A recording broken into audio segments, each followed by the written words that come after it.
Whether it's a hot time in Florida or a rainy night in Georgia, looking for trouble? It's the perfect time for the TCBcast, an unofficial Elvis fan podcast. Oh, yes, sir. Good to see you go, folks. Just glad to bring you the hottest thing in the country, real hot and blue, coming to WHBQ in Memphis, Tennessee. Welcome to TCBcast, an unofficial Elvis Presley fan podcast. I'm Justin Gosman. And I'm Beck Wyles. Hey, Beck. Welcome back to the show. Hey, Justin. Good to be back. Yes. Just want to let everyone know, in case you didn't see our social media, Gurdeep is out for the moment and will be out for the near future. He posted a very nice post on our Facebook page letting everyone know the reason why his mom passed away last week. And they were very close, and she was the one who introduced him, as he's told the story before on the show, to Elvis's music. And so he had a wonderful post that he shared. But Gurdeep is out of commission, so Beck and Ryan are filling in. And Beck, you're here now, so thank you for being here. But we definitely want to send all of our condolences and love to Gurdeep and his family. No, absolutely. So sad, and such a beautiful post as well. So sending you big cuddles from Australia, Gurdeep, and we're looking forward to you being back. And meanwhile, listeners, you're stuck with me. Yeah. So what have you been up to in the last couple weeks since we had you on? Well, do you know what? I'm actually struggling to keep up with all the content, all the interviews, all the news that's kind of streaming out around the movie now. So I've sort of been, looking at that and also building up to the premiere, the Sydney premiere, which is on Sunday. And there's actually a talk with Baz Luhrmann that's before that, which I've also got tickets for. So I think that's a really great way to do it, hear him talk about the movie and then actually watch the movie. But I will say, Justin, that I'm not reading any of the reviews because, I'm in such a kind of state of excitement that I don't want any critic raining on my parade. So I've been reading the headlines, the good ones that are talking about how exceptional it is, and just ignoring the ones that look a bit negative. So I'm going to go to the movie on Sunday clean, which is the way I want to see it. Wonderful. Yeah, no, I love that approach. I, on the other hand, of course, spoiling myself. Every review, because I know that there are some of our listeners and some Elvis fans and enthusiasts who are just as excited as I am to dig into those details and speculate about how it's all going to fit together. In fact, I know there's one listener who messaged me, and we were talking about, he was saying how it reminded him of his days of being a Star Wars fan in the prequel era and piecing together all of the footage from all the trailers of like, okay, this is where this scene's got to go. And this is, trying to piece together what the film was going to look like ahead of time. Yeah. No, absolutely. And what have you been up to? What have you been up to? Yeah, no, I similarly have just been trying to keep up with everything that's been coming out because there's a lot. The media presence for this film is like in full force. Baz and Austin and Tom have been on just a cajillion different programs. They were on CBS Morning Show, BBC The One Show. They were on Graham Norton. Austin was on Graham Norton. And you have other stuff on the periphery of like people like us who are doing Elvis related content that happens to line up with the release of the movie. So like the Let It Roll podcast that our friend of the show, Nate Wilcox, does, just dropped an episode interviewing Alana Nash about Elvis and the Colonel and her book, regarding those two. And then Mark Kermode on his show Screenshot just did an episode on Elvis. And Mark Kermode, of course, as a film critic, huge Elvis fan, has talked a number of times in the past of his undying love for Elvis. So he actually had even Paulie Bennett, who was the movement coach who worked with Austin Butler on the film to make sure that he could get the body language of Elvis right. So that was a pretty interesting listen. So I was just trying to keep up with all of that. Catherine Martin dropped a fascinating read. Oh, that was great, for Vogue. wasn't it? Yeah, on the production design of the movie. What did you think of some of those pictures of Beale Street and Club Handy, and just it's so good? Ah, so good. And just as I said, well, we've talked about endlessly, just the attention to detail, poring over pictures of Beale Street through, the decades and replicating that. They didn't stint on budget there, did they? No. Which I'm happy about. And can I just say shout out to Polly for, because she did a bloody good job on Austin's moves, didn't she? From what we've seen. Yeah. Oh, yeah. No, it's eerily similar. And of course, with the film having premiered at Cannes, the initial reviews have now started to trickle out. And even that first day, I'll leave the spoilers for later, but I will say that across the board, even the negative reviews, with the exception of one or two, broadly speaking, their number one thing that they praised was Austin Butler as Elvis. He just completely disappears into that character, into the character of Elvis Presley. Yeah, and so much so that I read that when he started his next film in the UK, he actually found it very hard to kind of divest himself of Elvis because he'd lived with him for so long that the director said, yeah, when he turned up on the first day, he was Elvis. And actually, in some of the interviews I've seen, sorry to interrupt you, he actually slips into Elvis. I was just about to say the exact same thing, that I've been watching these red carpet premieres and some of these interviews, and there are moments when some of his pronunciations are very clearly still Elvis-y. Yeah, no, absolutely. And I don't know, do you want to talk about some of the kind of interviews and coverage now, or is there anything? Yeah. What I found interesting, well, a couple of things. Firstly, they're all on message because they're pretty much saying the same things in all the interviews, but maybe that's because they're being asked the same questions. But what they talk about is the kind of film production and how COVID impacted it. Right. But weirdly, how COVID actually, in retrospect, made the film better. Firstly, because Austin had, an extra 6 to 8 months to really, get into the character and really kind of nail it, I guess. And I do wonder that if COVID hadn't happened, would that performance have been, any less, than it is going to be? Because I'm saying going to be because I haven't seen it yet. And also, Baz was talking about the fact that before COVID, that the script was very heavy on kind of the early years, so sort of 50s, I think, predominantly. And then he kind of restructured the first third of the script. And also he was saying that him and Tom were talking and they just decided that they would slightly shift the focus of the Colonel character. So it was less one-dimensional and a little bit more nuanced.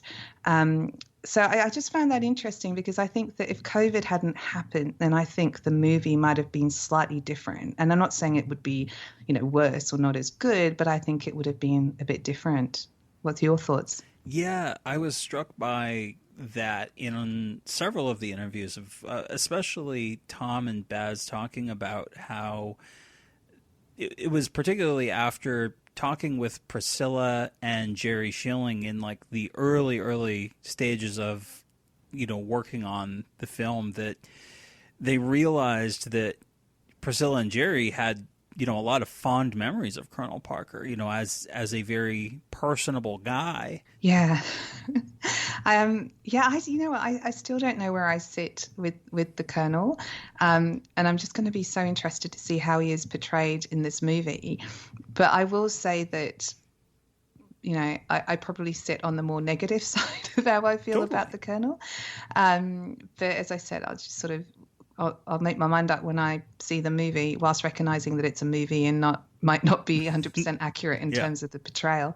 But the other thing I picked up on the interviews that both Austin and Baz have touched on is this idea of accessing or trying to get to the humanity, or Elvis's humanity.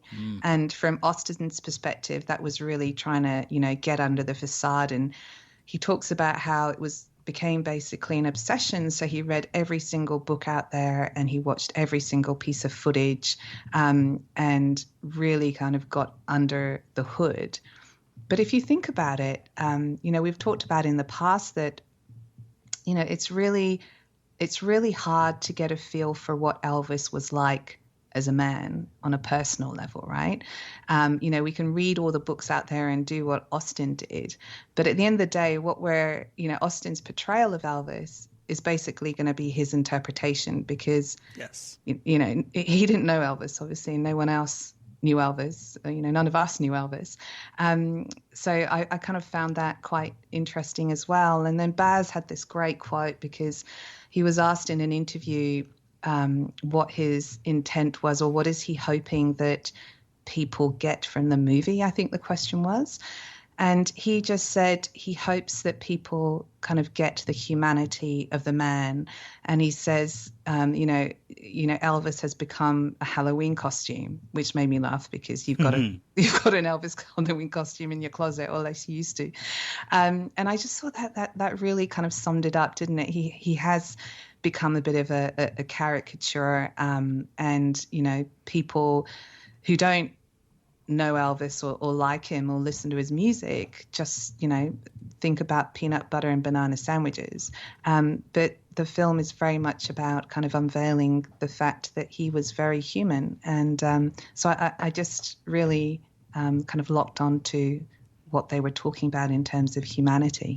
Yeah, that was something that was echoed watching the London premiere red carpet event, because they had, momentary, interviews with a lot of the cast members. And not only did Austin, Baz, and Tom essentially say some of the same things, Iola, who plays Sister Rosetta Tharpe, on top of explaining who Sister Rosetta Tharpe, they asked her, what do you hope that people take away from the movie? And she said Elvis's humanity, and yeah. I think it's wonderful that everyone seems like they're on the same page, from the top billed stars and the director to the people, as supporting roles, in the cast, and I think Olivia at one point also said, that the humanity of the characters was incredibly important for her, especially with someone like Priscilla, who could be viewed as very one-dimensional, or two-dimensional, I guess, very flat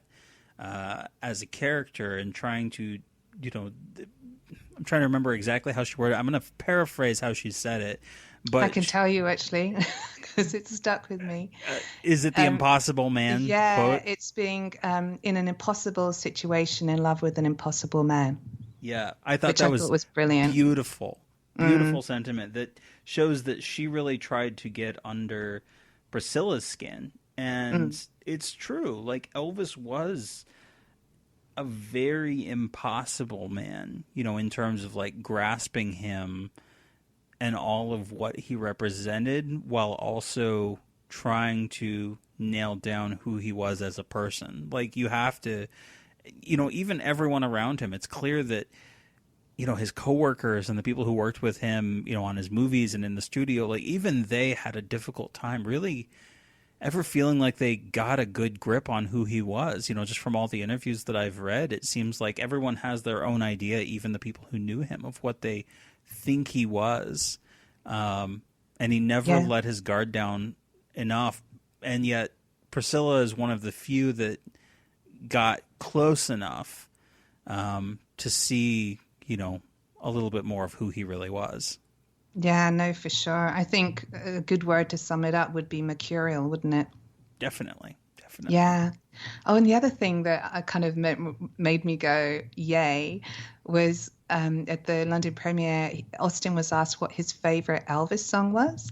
And if you're a real Elvis fan and you love his music, it's actually really hard, or at least I find it really hard to come up with my favorite song. Not just because there are so many, but it kind of changes. And he couldn't give one. And I really love that, because it means he's listened to so much music and so much of it is good that he can't kind of land on a single song. Yeah, there was a great quote from an interview he did where he said, "I've never loved anyone I've never met more than Elvis." Yes. Yeah, that was good, wasn't it? And he was talking about how, like, even now, this far removed from the production. When he's in his car listening to music, he says that, he'll occasionally, he'll just, I'll just throw on Elvis. And that's so much in line with, all of us Elvis fans, and that he himself must be an Elvis fan. He has this wonderful privilege to be able to play Elvis and depict Elvis and kind of get under Elvis's skin as a character. But at the end of the day, every person who plays Elvis usually ends up being a fan or was a fan beforehand. It seems like, from the interviews that I've read, and posts from people like Tyler Hilton and Jonathan Rhys-Meyers and Kurt Russell, like they all are Elvis fans as much as they are people who have played Elvis. And did you know, I didn't realize this, but at the Cannes premiere, that was the first time he'd ever seen the movie. It was, and there's some footage of them afterwards standing up because there was a 12-minute standing ovation. Yes, there was. Yeah, and you can just see him wiping away the tears, and it must have just been this immense feeling of relief for him. So yeah, that was quite moving, actually.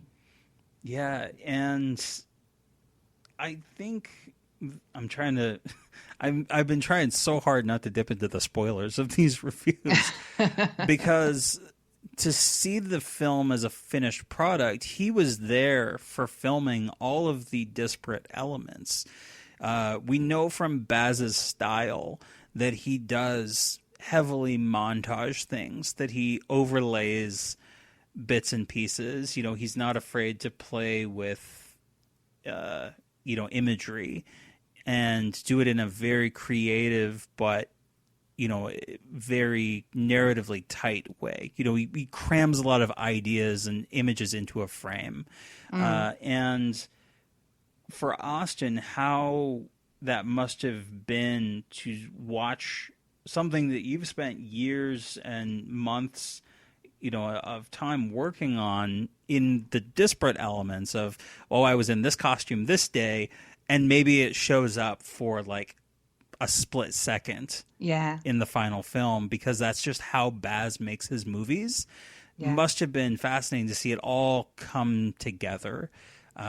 For him and for a lot of the people, involved in the film. Yeah. And in one of the interviews, he talks about the first scene he shot for the whole movie was the performance at the 68 Comeback Special, which he said was terrifying. And I just wonder whether that was Baz being very clever, because Elvis was terrified before he went on as well. So Austin sort of being able to channel that terror. That was...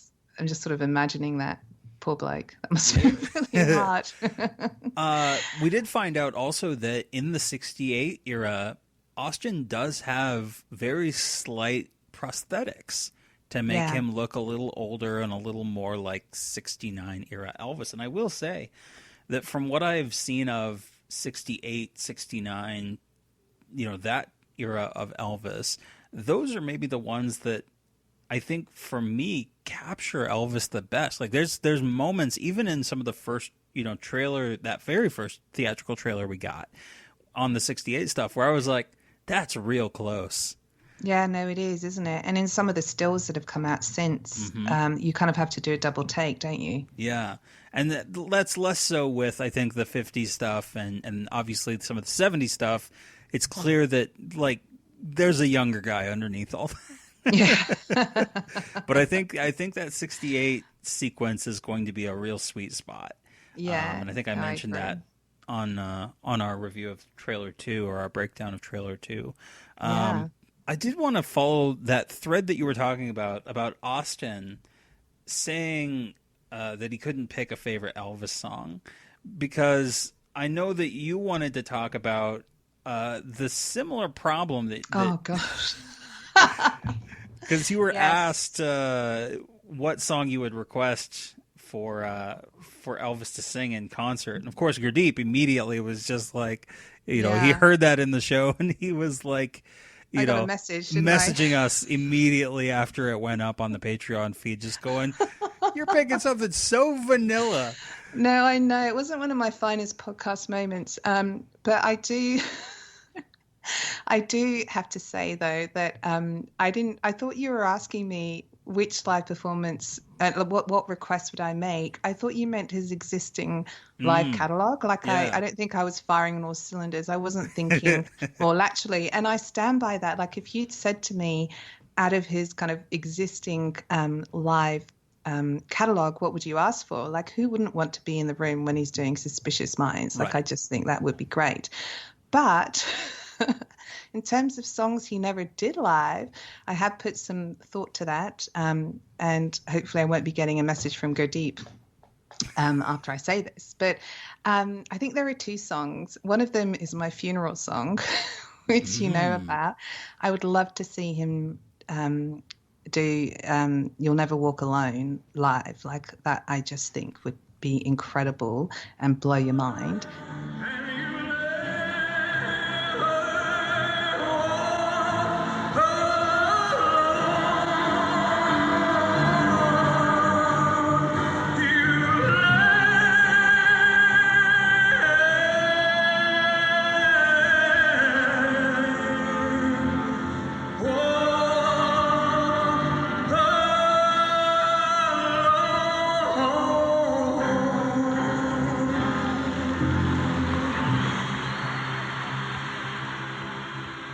And then the second one is, you know that the American Sound Sessions are my all-time favorite. Like, I love those. I would be in the studio when he was recording Power of My Love. So I've kind of gone for one really kind of rock one and one that's a little more kind of contemplative. Baby, I want you, you'll never get away. My love will haunt you, yes, haunt you night and day. Punch it, pound it, what good does it do? There's just no stopping the way I feel for you. In every minute, every hour, you'll be shaken by the strength and mighty power of my love. So those are my two. So hopefully Gurdeep will forgive me for my very vanilla answer. And I've set the record straight. Right. Well, now, I gave it some thought too, and I would probably, shout out for something like Any Day Now.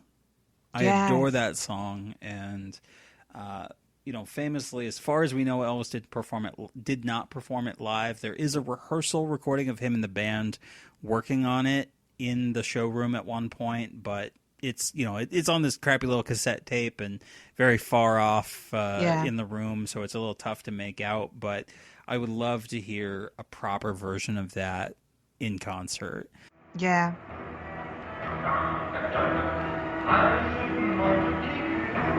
If you don't want to stay until you want forever, I'll be holding on for your life. Holding you this way, in the street, and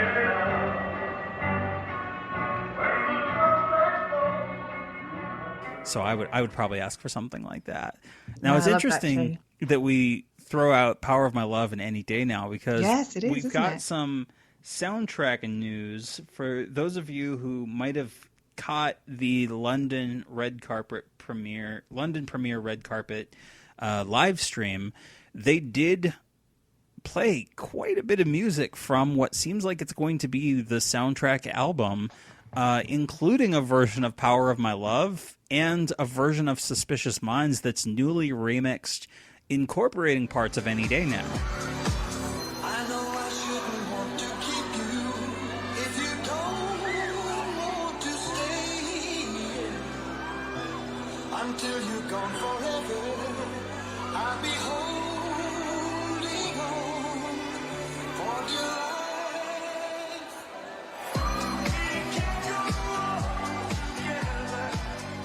Yes. And can I just say thank you, Justin, for being very diligent and isolating each of the tracks so that I could listen to them. Yeah. What did you think of some of these? Oh, wow. Some of them, like the Yola Strange Things, that was just fantastic. I mean, it just gave me chills, and I can't wait to listen to that one again. Let me tell you something.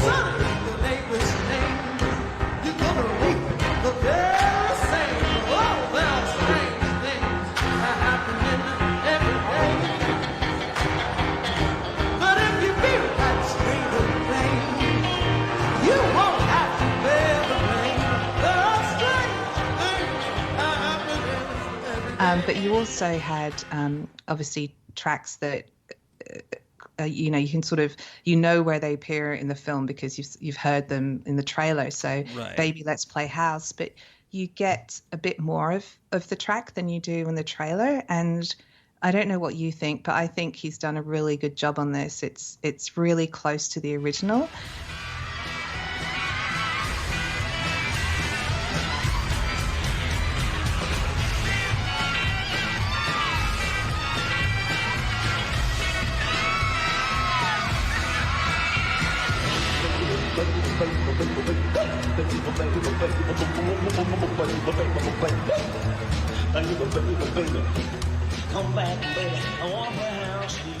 And so I quite like that one. The Fever Crawfish mashup, that one is fantastic. Did you like that one? That one, it's so fat. Like nobody's ever thought to do this. Like No. I love these types of mashups where what it does is that it takes Crawfish and puts it into a minor key to match up with Fever. Fever, yeah. And what it gives it is this sort of looming, eerie, swampy vibe that works really well with Fever, which was always a really sparsely arranged song anyway. Yeah. I'm on fire. Fever, you have burned.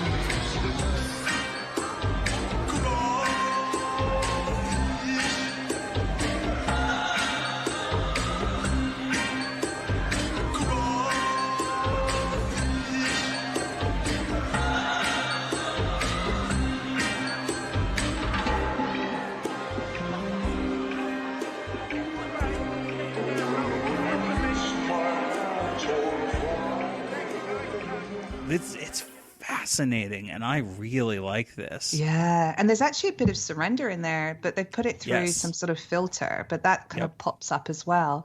Yeah, that is a real standout.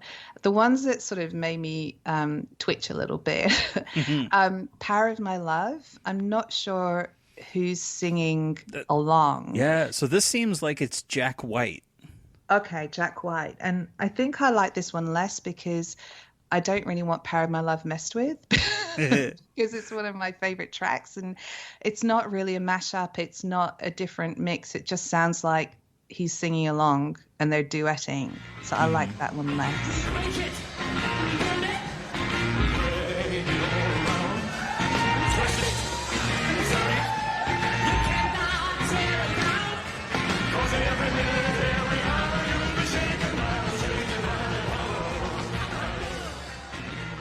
Well, this is kind of nice because Jack White had previously done a version of Power of My Love, which is why I was able to identify because I'd heard that version before. Okay. And it's like, oh, he's basically just doing the same thing that he did on his cover of it Right. in terms of his vocal performance.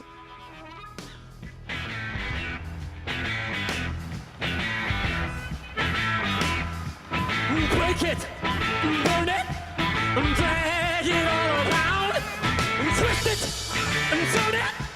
You cannot tear it down, 'cause every minute of every hour you'll be shaken by the strange and mighty power of my love.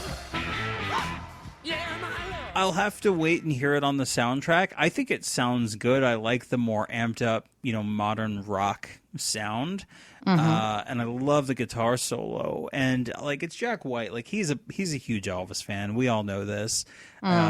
So clearly he's got lots of love and respect for the material. I mean, even to pick a song like Power of My Love, you got to know that he's an Elvis fan. So purists will probably dislike it, but I'm down with it. Okay, all right. And then we've got Suspicious Minds and the Any Day Now. What did you think of that one? Yeah, I mean, the Suspicious Minds part, I've heard so many remixes of it that at this point I'm kind of over it, just throwing a backbeat behind it. But my ears definitely perked up with the Any Day Now stuff. And I first heard, because there were only a couple of these tracks that you could hear very faintly in the background of the Cannes red carpet. But it was much more prominent on this London one. And so, but I had picked up on it on that first stream at Cannes, and I was giddy, over the fact that they had incorporated Any Day Now. Yes. Because it's one of my favorite Elvis songs. So yeah, and that's what's great about some of the tracks that they've pulled in here. They're really deep cuts, aren't they? You've got Edge of Reality, and I love that they've used this one because it's one of his more, I think, interesting movie songs. So I love that they've included that. But, you've got Any Day Now, you've got Power of My Love, songs that, the average Elvis fan might not. When I say average, no, that's not right. I guess those people who've listened to Elvis's greatest hits wouldn't necessarily know or appreciate. Here's where I sing, the rest is slowly.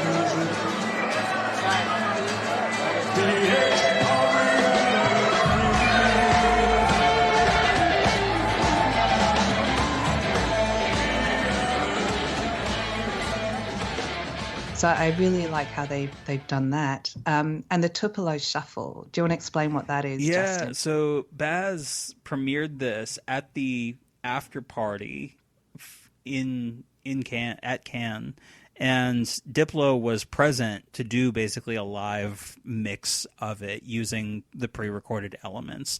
And Sway Lee is on this doing the vocals along with Austin Butler doing That's All Right. And essentially what it is that it basically is sampling That's All Right for a pop, rap, hip-hop track, dance track.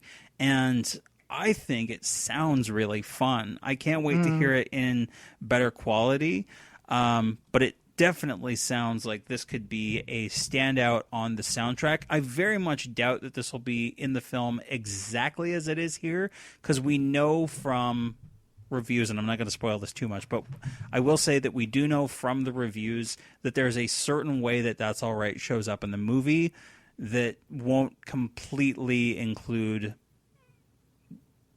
this in full.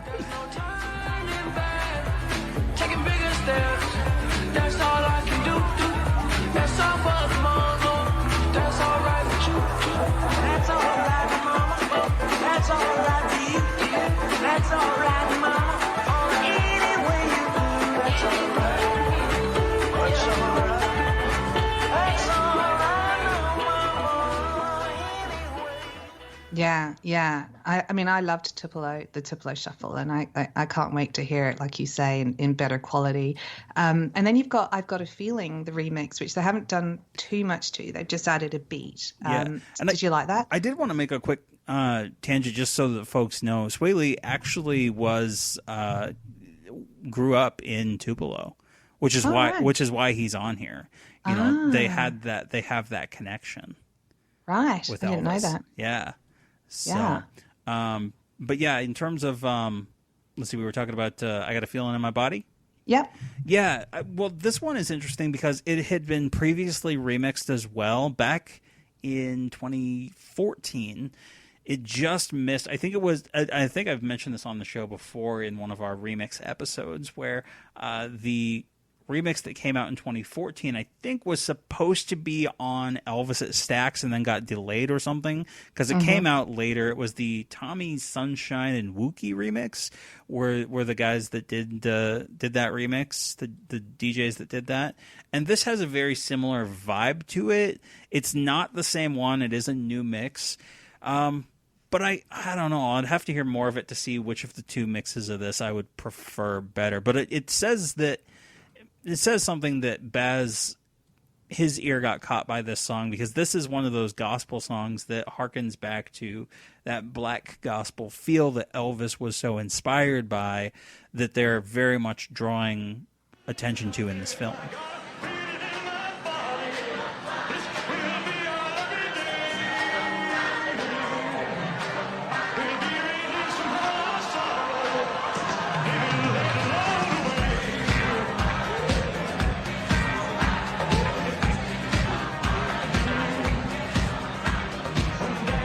Yeah, no, absolutely. Yeah. And then the final one we heard was The King and I, which uses the Jailhouse Rock riff and influence Yes. Yep, and of course that's Eminem and CeeLo Green. Unfortunately, that's one that came later in the stream, and so the crowd noise is a little more prominent. It's a little tougher to make out exactly what Eminem's rapping. I can't wait to hear it on the soundtrack. I'm sure it'll be excellent. You definitely hear Eminem talk about Elvis at some point in there.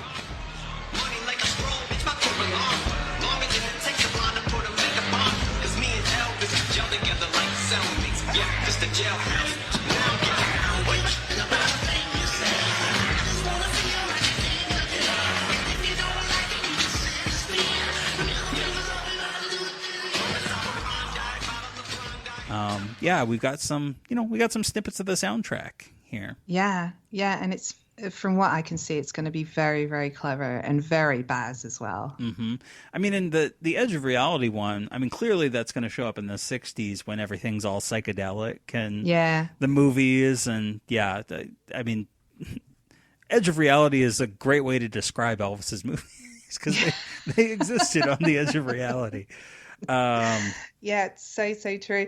Also, there is a snippet of the movie that I hadn't seen before, which was him performing Suspicious Minds. Yeah. And so that's the first time you can kind of see Austin miming to an Elvis original song. Yes, and that was on CBS Morning Show, and they had also a new bit of Hound Dog as well, and those were neat to see because Hound Dog, Gurdeep, obviously, when we did the trailer breakdown, wasn't a fan of how Austin sounded with that like one line of Hound Dog laid over top of Doja Cat's Vegas. Once you hear this snippet, Austin does sound better. You know, he sounds more like Elvis, Elvis's 56 version. So, how exactly do you fit someone that big into 159 minutes of film? Behold, tomorrow all of America will be talking about Elvis Presley. You ain't no friend of mine. And then Suspicious Minds. I mean, sound-wise, it's just Elvis Presley. But I don't. I'm not going to critique, in terms of is he capturing the movements or whatever. I've seen some people on the Elvis subreddit, one person was already critiquing this scene and being like, oh, he still doesn't look anything like Elvis. It just, it's, whatever, the critique always is, he doesn't look enough like Elvis. It's like, what do you expect? He's not Elvis. Exactly. Well, I just need to explain why I giggled when you were talking about Hound Dog. I'm giggling because a listener maybe pointed out that Gurdeep was being a little bit pedantic when he was talking about Hound Dog. Yeah. That's why I was giggling. Yeah, got to shout out Justin, who's one of our listeners, and he had a fantastic, hilarious rant about Gurdeep, and I just. It was very respectful. He even says, with all due respect to Gurdeep, because I love him, but if we're going to go into this movie expecting Austin to look, act, and sound exactly like Elvis, then we're approaching it the wrong way. And yeah, I mean, I'm glad that we have those voices in our listeners as well, because, we got to remember that, this is a film that we're not probably going to get again, something like this on this scale with this budget, with this reach. As Ryan talked about at least a couple times, if this doesn't break through into the pop culture, scene, probably nothing else ever will related to Elvis in quite the same way. There's such a big media push behind this. And we as fans, longtime fans, and Baz has talked about this in at least a couple interviews that I saw of we respect the fans and I love the fans, but got to remember that this is a film that's, intended to show Elvis as what he felt like when he first hit the scene. And from the reviews that I've seen, it's telling a bigger picture story of, as we talked about many times on the show, America in the 50s, the 60s, the 70s, and how Colonel Parker sold Elvis. Gurdeep and I have, speculated way, way back when that was going to be the approach that it was going to take, and Baz has his own style of filmmaking. It's very maximalist. And that's going to upset a lot of purist Elvis fans. And I would just say to the purest Elvis fans in our listener base, like, you got This Is Elvis. You've got a cajillion other, like, documentaries, hardcore, factual things. This is, I think, Baz Luhrmann reclaiming the Elvis myth, informed better by history than any telling of the myth previously, in a way that will hopefully, for today's audiences, capture that feeling of what Elvis means to all of us. Yeah, very well put. And I think if this is the movie that's actually going to elevate general kind of dialogue and moving it from peanut butter and jelly sandwiches and white jumpsuits to something more real and a bit deeper, then I think we should all be grateful for that. Absolutely. Yep. 100%. We got a couple other things that I just wanted to cover, not Elvis movie related, because it almost feels like I worry about this episode, about whether this will work months and years from now. And I hope that folks come back and revisit this episode as a time capsule of where we were at, speculating about what this film was going to be. Last couple things I wanted to do. We do have a new Patreon supporter that I want to recognize. Adam Pope joined up within the last couple weeks. So thank you, Adam, for joining up on the Patreon. Hopefully you're enjoying the nice long backlog of bonus content. And in fact, we just, before I left for my trip, I dropped a special bonus commentary-ish for a short film called Nobody that came out in 2015 from a friend of mine, Bill Bryan, and I think I've mentioned this once on the show before, maybe a couple times, starring Drake Milligan, who appeared as Elvis in the TV series Sun Records. But this was made before Sun Records was the TV show. This is about Elvis's high school talent show. It's a little 17-minute short film. Had the authorization of Elvis Presley Enterprises. Oh, wow. So Bill actually fills us in on how EPE came on board with this project, which was this small, independent, crowd-funded little short film. It's a wonderfully shot.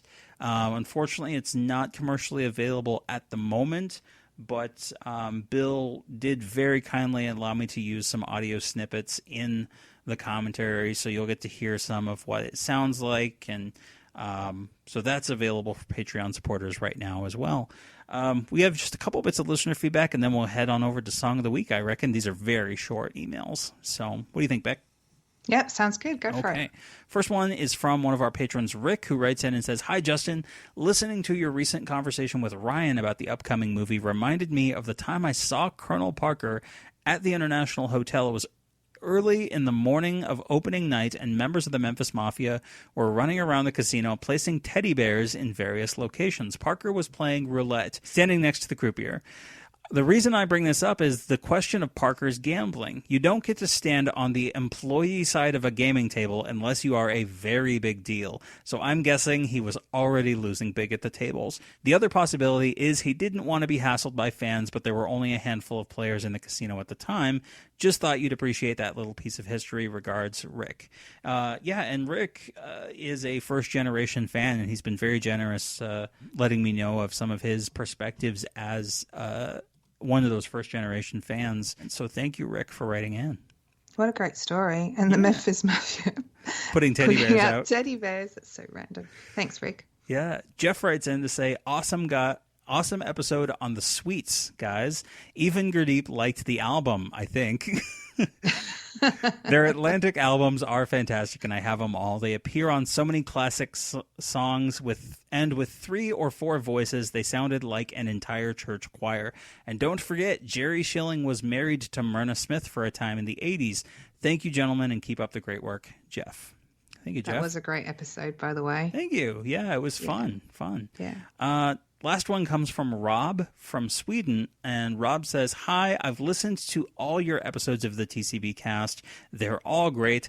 I've noticed that you often sound like good cop, bad cop. Justin is always positive, and Gurdeep Gurdeep has the role of being a bit more critical. It would be hilarious if you did an episode where you changed roles. TCB, Rob. That would be. Yeah, I think it's you're just generally as a personality, you're very measured and very kind and very positive. And I'm not saying that Gurdeep is, that makes it sound like I'm saying Gurdeep's a real bastard, and he's not at all. And so, because I remember you saying in conversation with me that I needed to challenge you more, but it's really hard to challenge you because your views make sense. And I just think Gurdeep just, I don't know, he just says it like it is. His opinions don't make sense. Oh gosh, Gurdeep, I'm really not helping myself here, am I? Maybe I'll just stop there. No, no, I miss Gurdeep that he hasn't been on the show as much lately, and I know I've been hearing from some of our listeners and our patrons, and they direly miss Gurdeep as well. Not that they don't love you and Ryan as well, Beck, but Gurdeep brings that other side of that good cop, bad cop. It's the Abbott and Costello, the straight man and the funny man, and absolutely. It's Does a great anyone Gurdeep? Yeah, and that's, I think, what makes the dynamic work really well. So yeah, hopefully we'll see Gurdeep and hear from Gurdeep more soon. I know that he's out there listening, so Gurdeep, we miss you, and hope that things again. Hope that things are going well for you and your family. We're keeping you in our thoughts. So, and thank you to all of our great listeners for writing in these wonderful emails. Of course, you can do that at tcbcast@gmail.com. And with all that said, I think we can go ahead and roll on into Song of the Week. Let's do it. Here he is, ladies and gentlemen, Mr. Elvis Presley. Well, get out of that kitchen and rattle those pots and pans. What a night. Ooh, what a night it was. It really was such a night. Well, when Monday comes, she's Tuesday. When Tuesday comes, she's Wednesday. I'm wearing the heart of Rome. He talked and talked, and I heard him say, I know that you've been told, it's not vanities, it's the edge of reality. Who wants to go first? You? I always go first. Why don't you go first? Ooh, okay. I'll do it. So this being the end of May, the beginning of June, this episode's obviously going to drop probably on the 1st of June. June is Pride Month. I don't know if you knew that. Oh, no, I didn't. Yeah. So I wanted to do a song that, celebrates the rainbow. Of course, Pride Flag, Rainbow. Riding the Rainbow from 1961, released 1962. Aha, good choice. I'm riding the rainbow, hitting the highway to happiness. Oh yes, I'm looking to find someone who's meant to be mine. I'm living to love, I'm living to love, and love to live. Yeah, written by Ben Wiseman, Fred Wise. I know that premise is very flimsy, but I just want to say Happy Pride Month. But yeah, Riding the Rainbow was recorded October 26, 1961 for the Kid Galahad soundtrack. And weirdly, they had to do 2 attempts on it because the first version is sort of a mid-tempo version, and they just couldn't get the feel right. So almost as soon as they were done, they rolled right back into it. Into the wee morning hours of October 27th, 1961. They went back in and polished it off.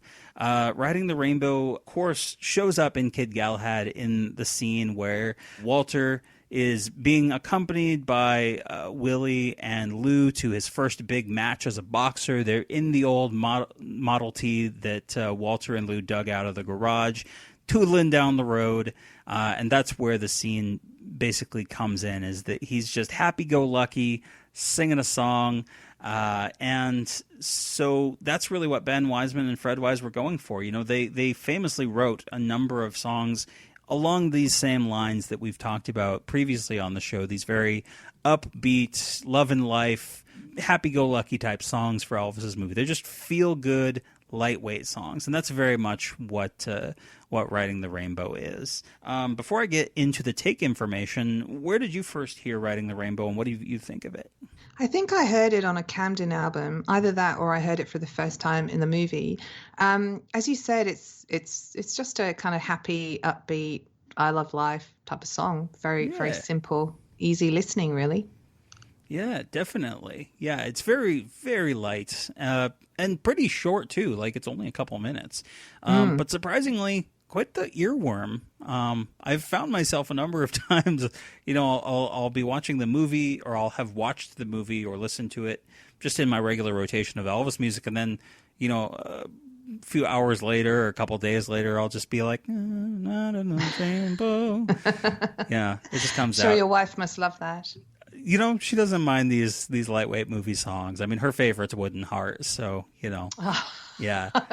And you would probably be correct that you probably heard it on a Camden, because it was released in 1971 on the I Got Lucky Camden, which is where I first heard it. But it originally was released on the Kid Galahad EP in August of 1962. But yeah, the first version of the song took 9 takes, and it's sort of a mid-tempo version, I guess we'll call it. It's a little bit slower, but still relatively upbeat. Take 1 is definitely a tryout. Elvis isn't completely comfortable with the lyrics, but what's interesting about all of these first 9 takes is that when you get to the chorus of the song, Elvis slides around on the notes a lot more, which is a really interesting thing to hear if you've only been familiar with the master version of the song. Ride the rainbow, I'll follow my star to where you are.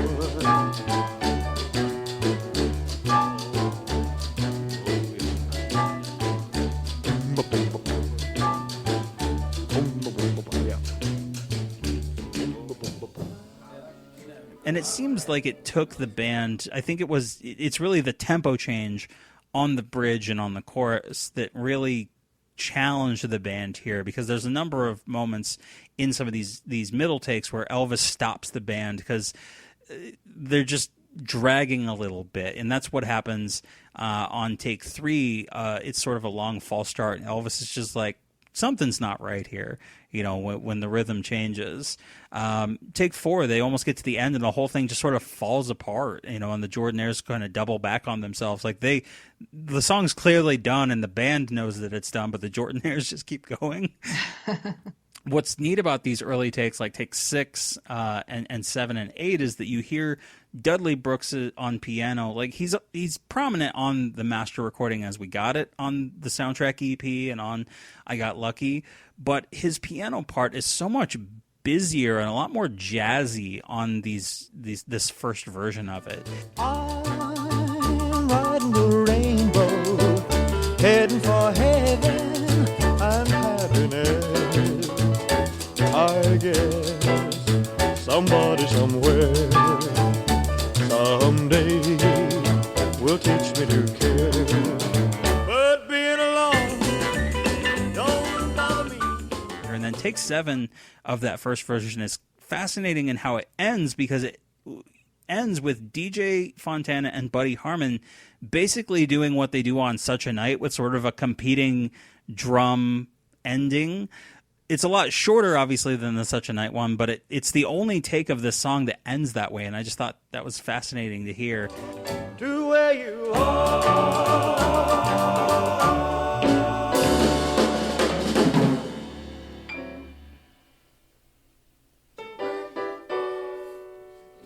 At least we know it. And yeah, the alternate master was essentially a splice of take 8, which opens up with a little rehearsal of the band members practicing and still kind of feeling their way through it, and then the ending of take 9, which was a lot cleaner ending. And the ending of take 9 is actually spliced onto the end of both the alternate master and the final master. But then they dove right back in, 7 more takes, and they pick it up quite a bit more in tempo. They tighten up the performance. What's neat to hear is you wouldn't, I guess on first listen, recognize that Boots Randolph on saxophone is really even there, because he's basically in synchronization with Bob Moore on bass. But if you got the ear for it, he's a little more prominent on some of these early takes of the second version of it.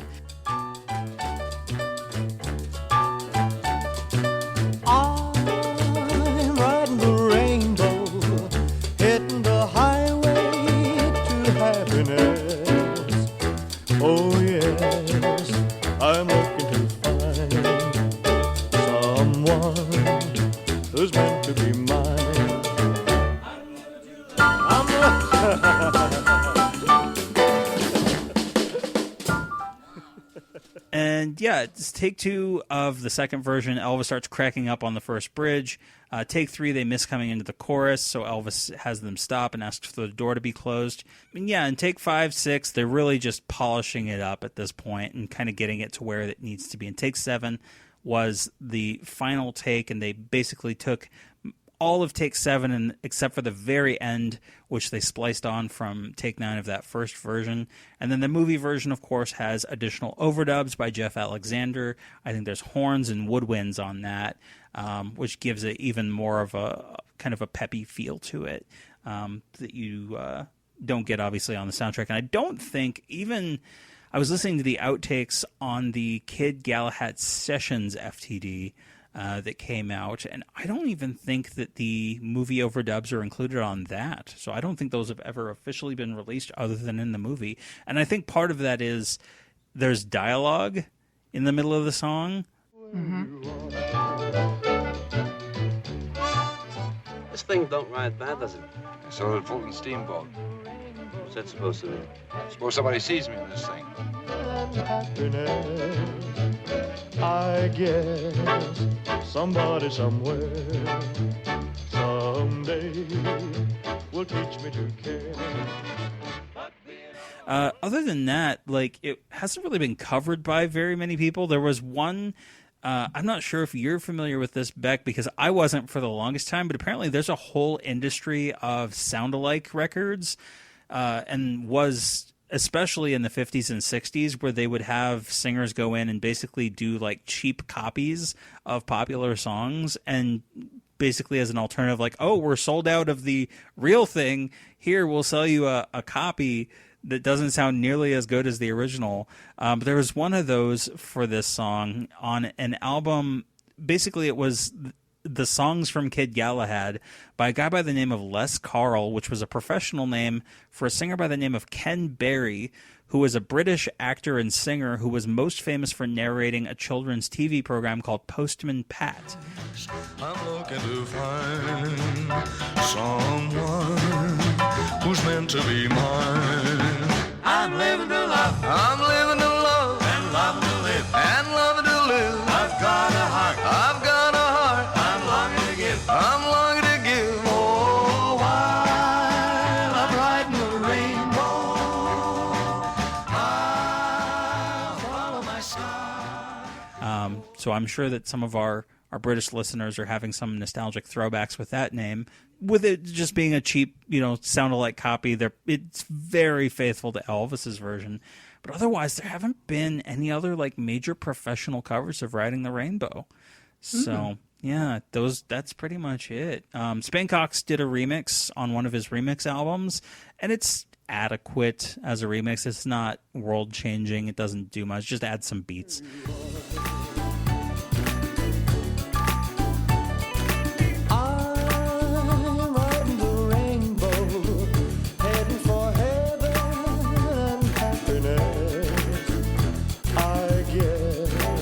Somebody somewhere someday will teach me to care.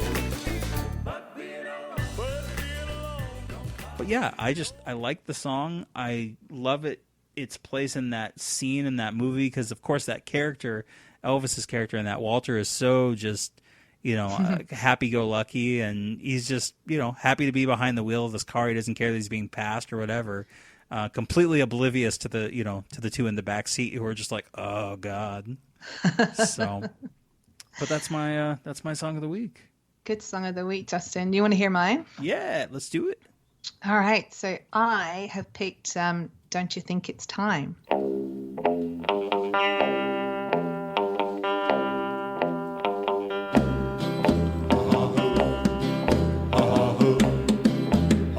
I've been yearning for a little romance. I wanna know when you're gonna give me a chance. Love me, honey, tell me you're mine. Oh, don't you think it's time? Which was recorded on February the 1st, 1958 at Radio Recorders in Hollywood. And it was written by Clyde Otis and Willie Dixon. Now, Clyde Otis was one of the first African-American artists and repertoire executives at a major label, which was Mercury Records. Now, he had a hand in writing Any Way You Want Me, recorded by Elvis in 56, and Ain't That Loving You Baby. Now, Willie Dixon, he was an American blues musician, songwriter, and record producer. And some say that next to Muddy Waters, Dixon's recognized as the most influential person in shaping post-World War II the sound of the Chicago blues. But these two, I mean, I could talk about these two actually for much longer, but they're really worth reading more about because they both in their own way made their mark as both songwriters, producers, and artists. So I'd recommend, if you're interested, just dig a bit deeper on them. Now, between January the 15th and February the 11th, Elvis had 5 separate recording sessions, and 4 of these were largely to record the tracks for King Creole. But at the February 1st session, Elvis recorded My Wish Came True, Your Cheating Heart, and Wear My Ring Around Your Neck, and also, obviously, Don't You Think It's Time? And it's worth flagging that this session really marked the end of an era because it was actually the last full session with the Blue Moon Boys, and his last recording with Bill Black. And obviously, Scotty Moore continued to play with him, as did DJ Fontana. But in terms of the Blue Moon Boys as a unit, that was the last full session. Now, at the time of recording, Elvis was feeling the pressure because his induction into the army was looming. He had this movie to finish, and he had a load of tracks that he needed to record for RCA because RCA wanted some material they could essentially drip feed during Elvis's army stint just to make sure he stayed in the public's radar and he didn't disappear.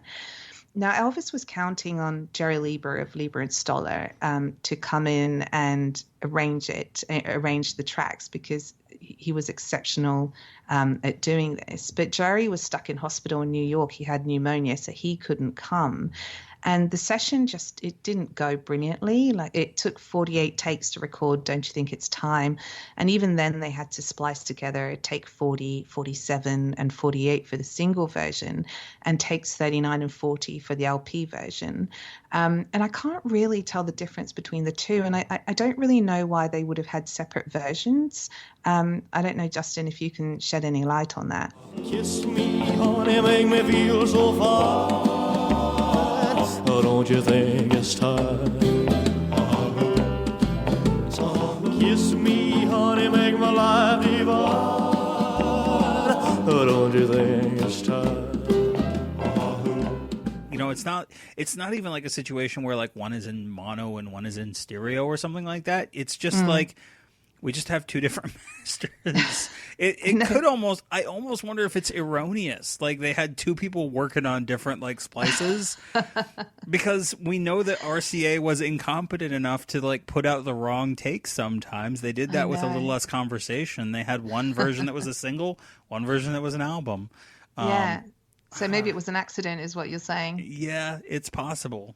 Yeah. Well, what do you think of the song? I might just ask you at this point. Yeah, it's bubbly. It's late 50s Elvis, so, you know, vocally, he sounds great.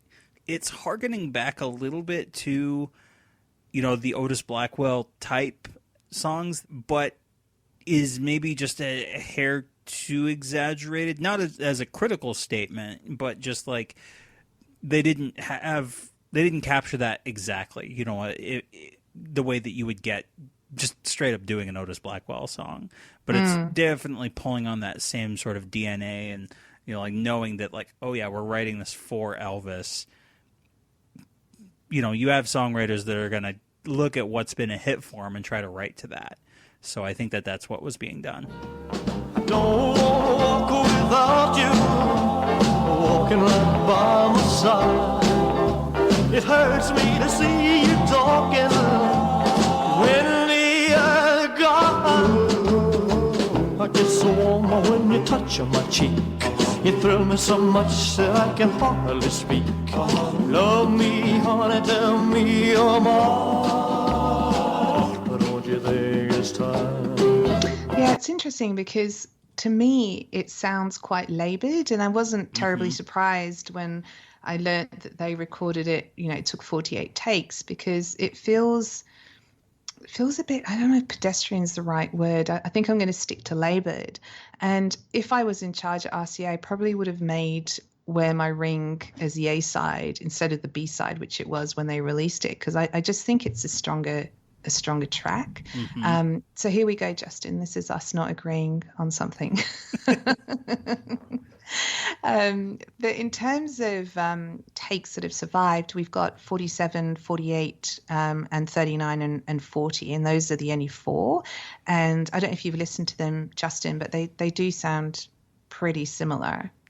Yeah, I think this is one of those situations where I think Elvis just had a feel in his head that he wanted to get, and they never quite nailed it. Got there. Yeah. Because he was such a perfectionist at this point in his career, to where he would, I mean, we know from a lot of these other songs that he was very dedicated to capturing whatever sound he had in his head. He had a very clear idea of what he wanted, even if he wasn't, as a producer of his own music, the best communicator of what exactly he wanted. He would just keep at it and keep at it and keep at it until they got it right. Burnt. 1, 2, 3, 4.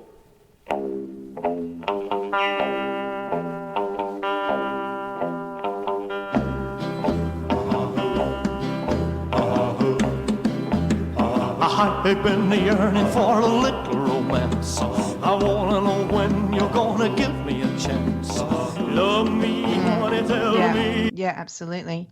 So in terms of its release, it was released as a single in April 1958. And as I said, Wear My Ring Around Your Neck was the B-side.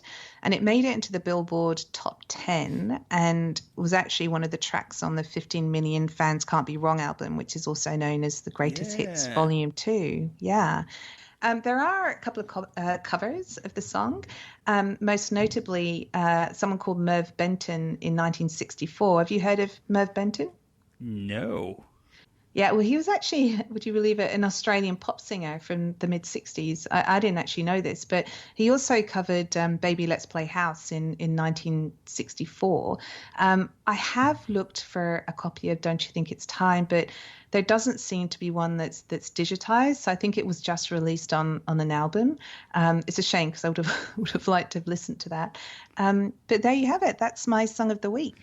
Awesome. And then I'm aware of at least one cover from the Beyond the Sun album. Chris Isaac, I think, did a cover of this as well. Of course he did. Yeah. And yeah, his is very faithful to Elvis's, naturally, Chris Isaac being such a big Elvis fan, but... Yeah. I don't want to walk without you, walking right by my side. Hurts me to see you dark with any other guy. I feel warm when you touch my cheek. You thrill me so much that I can hardly speak. Love me, honey, make me feel so hard. Oh, don't you think it's time? Oh, don't you think it's time?